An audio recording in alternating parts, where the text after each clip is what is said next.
sporazumom oni ostali?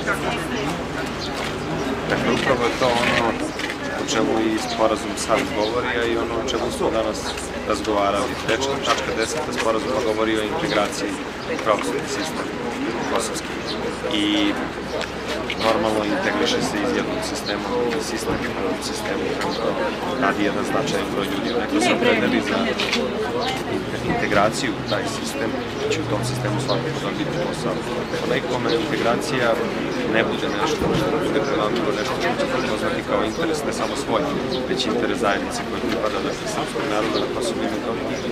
S obzirom da je u ovom trenutku u radnom statusu po ovom zakonu Republike Srbije, Republika Srbije snosi obavezu i odgovornost da takve ljude, takva lica,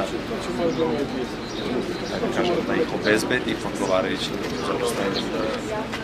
Budući da su kosovske sudijske plate znatno niže od srpskih, ukoliko se prekršu, hoće li oni primati, hoće li njihova plata iznositi kao plata kosovskih ili srpskih? To je još uvek bila tema razgovora, ajde da ne pričamo baš u tom smislu šta bi bilo kad bi bilo. U svakom slučaju, ono što moramo da svim našim ljudima garantujemo jeste materijalna i imovinska sigurnost, to znači njihova lična primanja, njihovo zdravstveno, socijalno, penzijno osiguranje.